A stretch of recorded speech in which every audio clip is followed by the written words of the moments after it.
Thank you very much. You are welcome to our online training. That is NCOPS CPD 2022 program.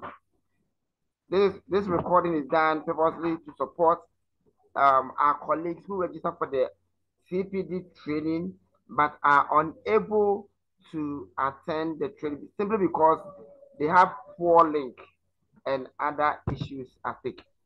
I will not waste my time. I have with me online Madam Gladys Akaasah, who happens to be our trainer for today. And she's taking us through classroom management. Madam Gladys, how are you? Yes, I'm fine, Director. All right, please take it from me. Okay, thank you very much. And hi to all of you viewers and listeners.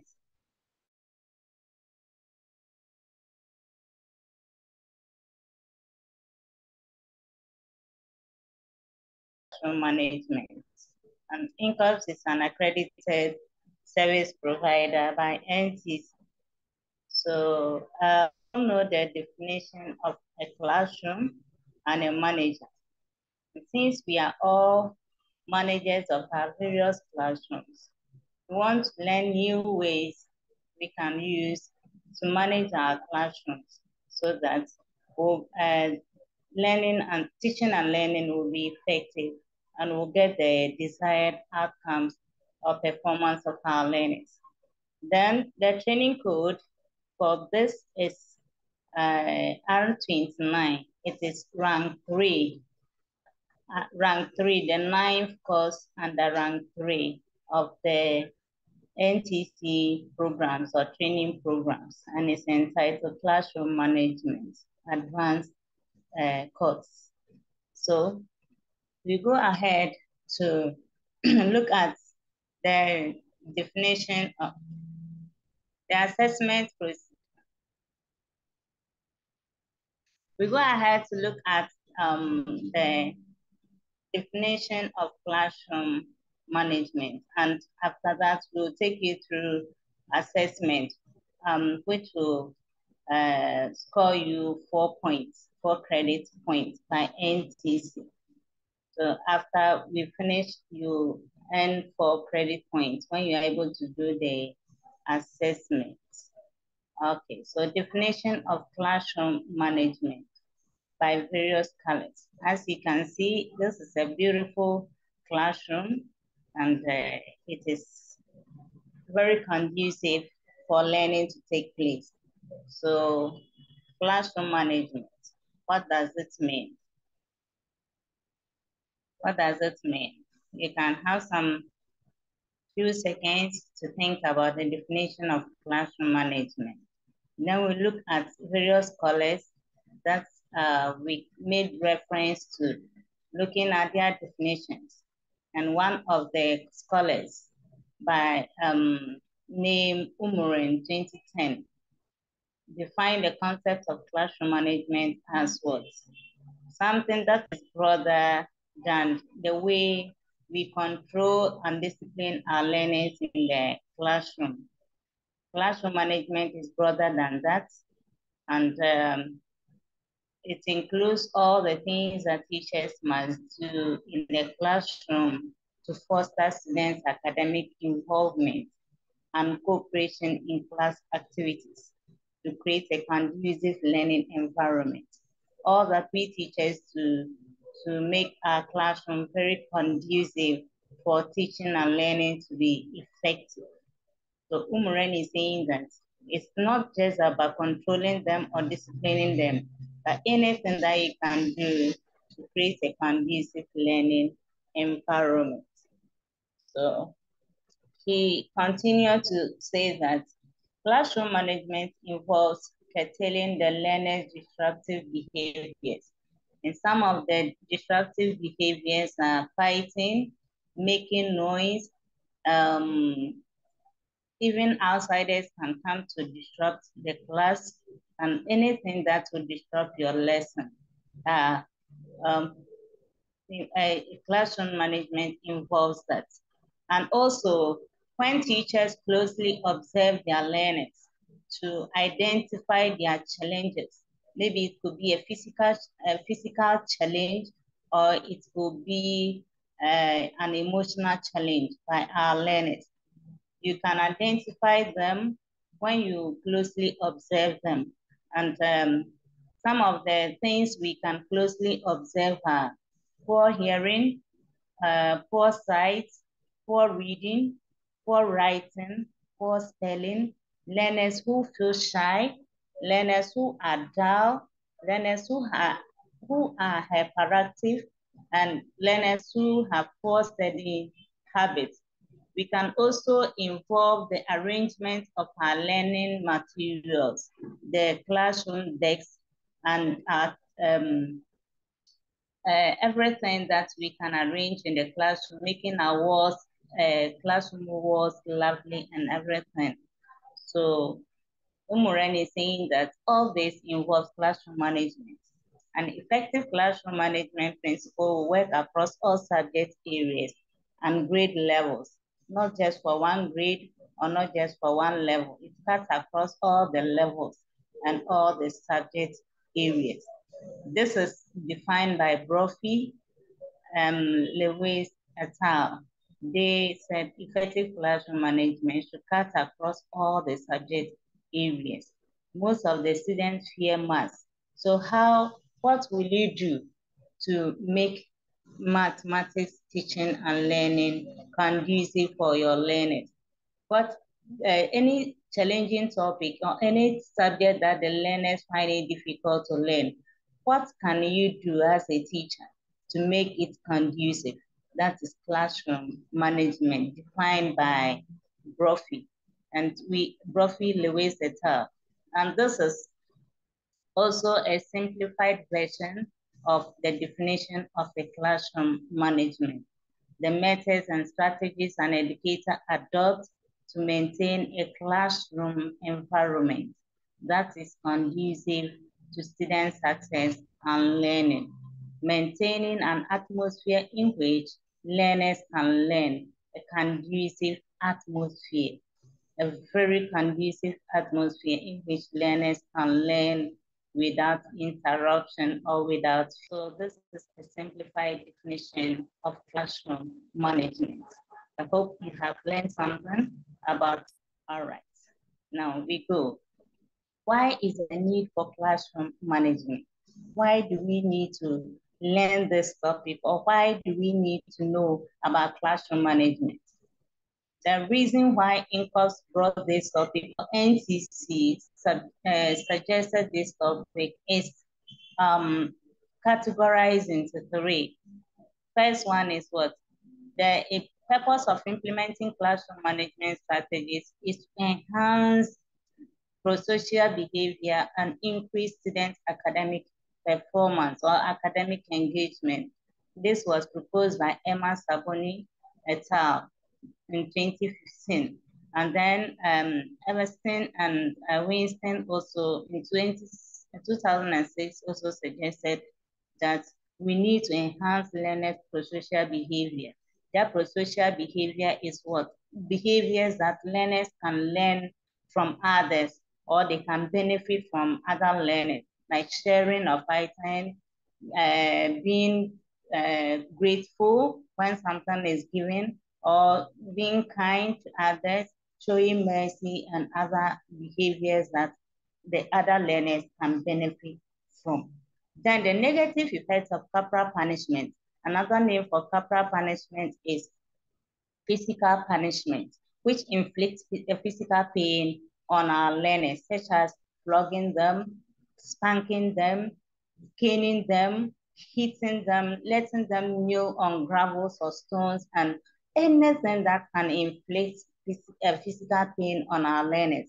So it has a lot of negative effects, and GS identify this and says that teachers are using it and always getting themselves committed, because some teachers cannot control their temper and they go overboard and they abuse the use of the cane, or they abuse the use of corporal punishment, and it brings a lot of negative effects.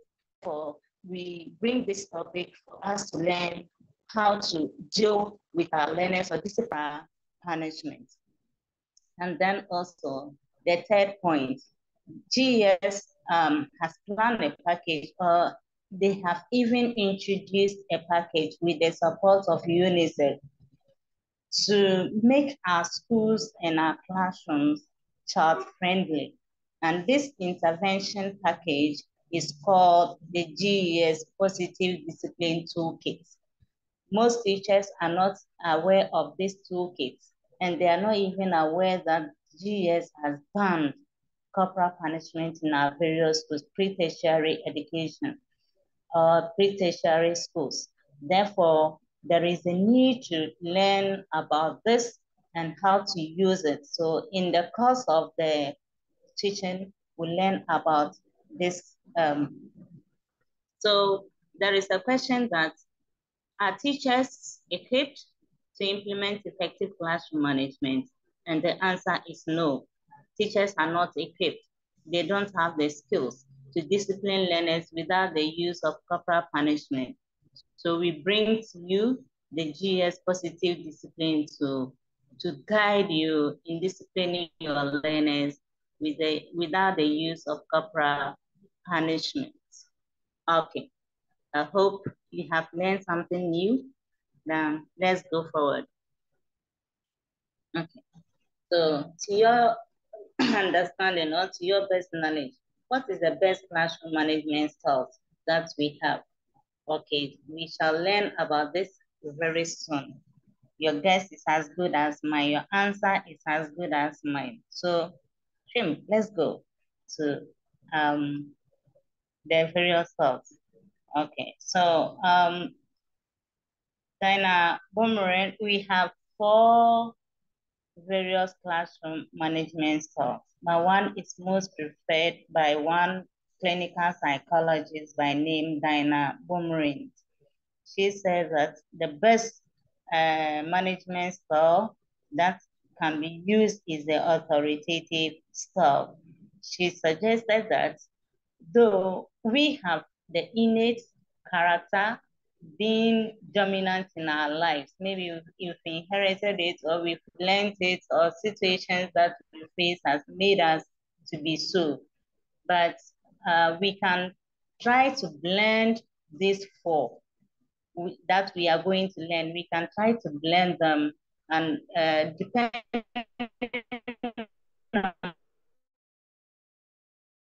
on the situation at hand, or depending on the type of students you are dealing with. So you can from one of them to the end of the day, we switch from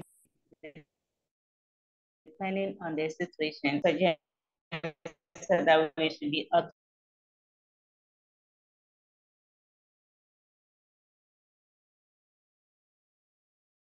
authoritative. But let's look at the various characteristics of the classroom management also. These are the characteristics. We have the authoritarian, authoritative, and others, but we have suggested 4.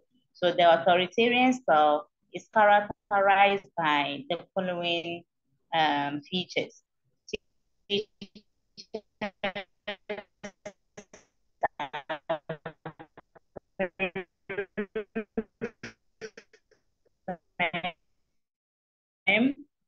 Teachers should, in their language or whatever they want to express, learners must be in their seats. They cannot move about, or they cannot do anything on their own unless they are being instructed. The tables are usually in straight rows so that the facilitator can look at them. So this is the authoritarian, very rigid, very firm, very strict, and very autocratic. These are the features of the authoritarian. Now, let's go to the features of the authoritative style. The authoritative, you may think that they are the same, but the authoritative is different from the authoritarian. While the authoritarian is strict, autocratic, the authoritative is flexible. The authoritative is democratic. Teachers control students, but simultaneously encourage students to do independent work or be independent and be responsible on their own. Teachers are open to verbal interaction through the authoritative is flexible, very democratic, allows the students to share their ideas, but with discipline. He encourages the students, he controls them and simultaneously encourage them to be independent. They can work on their own. Now let's go to the other characteristics and the other style of management, which is the permissive. This is characterized by the following. Teachers accept students' actions and reactions and are likely to monitor it. Teachers have difficulty saying or reinforcing rules. There is an inconsistent discipline in the class. As the name suggests, permissive. It allows the students to do whatever they want to do. It accepts their actions and their reactions. What? Okay, you said so. It's okay by me. That is permissive.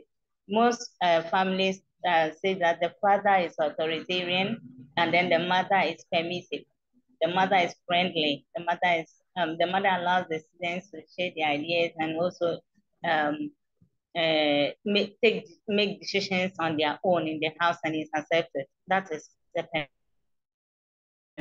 permissive. Now we go to the uninvolved.